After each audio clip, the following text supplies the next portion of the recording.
Dimanche dernier, nous fêtions la Pentecôte, la fête de la venue de l'Esprit qui vient au milieu d'une première petite communauté rassemblée de quelques disciples, qui les investit et qui ouvre toutes les portes, tant sur un plan existentiel que sur un plan de la communication au monde. Les disciples se sont mis à parler une langue que chacun pouvait comprendre dans sa langue maternelle. Ce matin, j'avais le choix entre poursuivre avec nos frères et sœurs catholiques qui aujourd'hui fêtent la Trinité. Cela veut dire poursuivre sur cette venue de l'Esprit, mais du côté de Dieu, Dieu Père, Fils et Saint-Esprit. Alors je ne voulais pas me défiler, mais en raison de notre assemblée de paroisse et aussi du fait que nous célébrions un baptême, je vous propose de poursuivre avec l'Esprit, non pas du côté de Dieu, Père, Fils et Esprit, la Trinité, mais de la présence de l'Esprit dans la communauté chrétienne. Lorsque j'ai commencé il y a une petite quarantaine d'années, nous étions 115 pasteurs à Genève. Nous nous appelions Église nationale protestante de Genève. Nous n'étions pas majoritaires, mais enfin, ça ronflait quand même encore un petit peu. On se disait que si Genève n'est plus à majorité protestante, eh bien au moins l'esprit de Genève restait protestant. Aujourd'hui, nous allons vers 40 postes de pasteurs, de diacres, et de chargés de ministère. Et je pense que lorsque nous aurons atteint ces 40, il est très probable que nous devions aller encore vers moins. Il faut juste savoir que, selon les statistiques, les protestants à Genève sont encore 7% de la population, et que, sauf erreur, les musulmans, ils sont 8%. Alors, comment on fait avec un nombre de protestants qui rétrécit, mais qui en même temps marque Genève, qui pour les pays du lointain, notamment en Afrique, Genève c'est quand même encore la Rome protestante. Comment on fait pour poursuivre de manière apaisée et joyeuse? Peut-être avez-vous remarqué que dans l'Église, on ne supprime pas. Depuis quelques années, on voit que le nombre des protestants diminue. Alors, ce qu'on fait, c'est on met des paroisses ensemble, 4 paroisses ensemble, et on en fait une région. Le problème, c'est que les gens continuent de dire « ma paroisse » et que probablement que la seule personne qui pourra parler de ma région, c'est la présidente de région, ce qui est Martine de Félis. Elle dira « ma région », là où nous disons encore « ma paroisse », même si nous vivons, nous sommes appelés à vivre en région. Lors de la préparation de l'année prochaine avec mes collègues, je venais de tomber sur un article d'une théologienne allemande, Sandra Bils, qui faisait le même constat pour la grande église luthérienne et qui disait que les églises ont une capacité inconsidérable dans l'innovation et les innovations. En revanche, les églises sont très fragiles lorsqu'il s'agit d'ex-novation, c'est-à-dire à un moment donné de sortir de toutes ces innovations qu'on ne cesse d'ajouter et qui augmentent aussi un peu la charge des pasteurs et des fidèles. Alors, ex-novation. Si vous avez suivi l'actualité cette semaine, vous aurez peut-être entendu que le CICR doit réduire la voilure et que cela va impliquer plus de 1000 licenciements. Le CICR a développé une activité dans laquelle il était très compétent et puis le CICR a aussi ajouté des activités. Alors le domaine de compétence c'était bien sûr en temps de guerre, établir des dialogues, aller visiter les prisonniers, mais le CICR a commencé aussi à apporter de la nourriture dans les camps de réfugiés et d'autres activités de ce type. Et il semble qu'il soit demandé au CICR de réduire sa voilure et de revenir à ses compétences premières. Alors je ne sais pas pour l'Église, si Dieu a oublié que l'Église était peut-être un petit peu plus importante que le CICR, je ne sais pas. Mais comment réduire la voilure de l'Église? Alors s'il fallait rappeler l'essentiel de notre mission, dans nos règlements, notre constitution, il y a 4 axes. Il y a la célébration, il y a la catéchèse, l'enseignement, former des enfants. Nous avons l'éveil à la foi qui va jusqu'à l'âge de... Après, ce chemin va jusqu'à 17 ans. Il y a la vie communautaire et il y a la diaconie. Le service du prochain, d'ailleurs, sans distinction de confession. Réduire la voilure. Dans les Actes des Apôtres, vous avez entendu tout à l'heure, ils étaient assidus à l'enseignement des apôtres, à la communion fraternelle, à la fraction du pain et à la prière. Tous ceux qui étaient devenus croyants étaient unis, mettaient tout en commun, vendaient leurs propriétés et leurs biens pour en partager le prix entre tous, selon les besoins de chacun.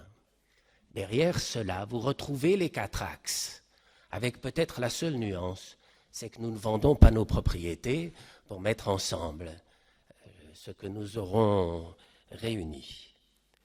Mais j'y reviendrai. Alors pour remonter maintenant encore un peu plus haut, eh bien, je suis allé voir du côté de cette magnifique épître de Paul à sa communauté de Philippe. Philippe, c'est la première communauté fondée par Paul en Europe. C'était une petite communauté formée principalement d'anciens païens. C'était une communauté avec laquelle l'apôtre, après l'avoir fondée, a gardé des contacts nombreux. Et c'était une communauté dont il a accepté d'être soutenu financièrement. Accepter d'être soutenu financièrement, ça veut dire une certaine intimité. Ça veut dire accepter de montrer qu'on a besoin de l'autre, accepter qu'on est fragile. Et de cette communauté-là, en tout cas, l'apôtre Paul a gardé ce contact jusqu'à l'aide matérielle. On sait que la lettre aux Philippiens était une lettre de captivité. Ce qu'on ne sait pas, c'est si elle était de sa captivité, de la captivité de l'apôtre Paul à Éphèse, ou si elle était de la captivité de l'apôtre Paul à Rome. Ça change un peu l'âge qu'il avait, mais enfin, une lettre de captivité, ça signifie que l'apôtre Paul est malmené dans sa vie et qu'il essaye d'aider la communauté à laquelle il écrit, qui elle-même est malmenée dans son rapport au monde, et il essaye de déchiffrer à la fois son existence et celle de la communauté à partir de son expérience de foi profonde et ici du Christ. Dans sa lettre aux Philippiens, l'apôtre Paul décrit le Christ à travers un hymne où on le voit, le Christ ne cesse de descendre, de se dépouiller jusqu'à la mort et à la mort sur une croix. Il introduit d'une certaine manière à partir du Christ un renversement total de valeurs. Ce n'est plus la puissance qui est première, c'est la présence de Dieu jusque dans l'humiliation extrême qu'est la croix. Savoir que Dieu est encore là, c'est très important pour tous les moments où on se sent malmené par la vie. Pour vous permettre de comprendre ce qu'est ce renversement de valeurs, dans l'actualité de cette semaine, vous avez entendu parler des débâcles de Crédit Suisse. Vous avez peut-être lu comme moi un article, une page entière, de la présidente de la FINMA, qui a écrit en première page, c'était noté dans le temps, la FINMA est intervenue le plus tôt possible. On a fait ce qu'on a pu.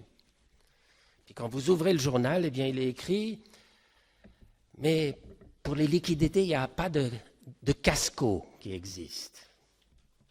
Et ensuite, elle ajoute, on avait tout prévu, mais on n'avait pas prévu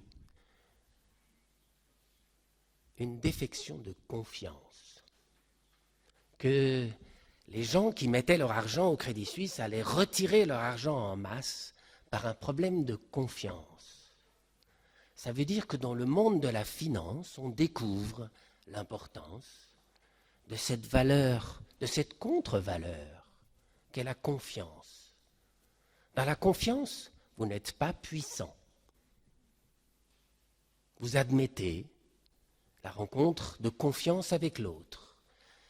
Dans les instances financières, tout d'un coup, on découvre que la confiance peut avoir son importance. On l'avait déjà découvert en politique, puisque une des hypothèses de ce qui a fait tomber le mur de Berlin, c'est encore cette même confiance. De gens qui ont avancé avec des petites lumières vers le mur et qui ont espéré que ceux d'en face n'allaient pas tirer sur eux. Au risque de vous bousculer, cette semaine a eu lieu aussi l'intronisation de notre nouveau Conseil d'État. Et puis, il y a parmi eux un homme qui, au moment même où il était intronisé, avait un procès qui arrivait à son terme.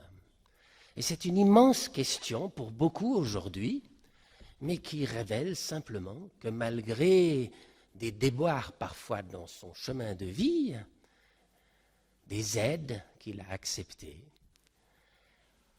plus de 6000 personnes lui ont accordé leur confiance. Donc le pouvoir de la confiance, quand au niveau de la raison, on se dit « mais cet homme n'aurait pas dû être élu », vous voyez que la confiance, elle a quand même quelque chose à dire. Alors où nourrissez-vous votre confiance? Comment faites-vous avec la confiance ici, manifestement, dans la lettre de l'apôtre Paul aux Philippiens, il puise dans des rapports de confiance qu'il a avec eux.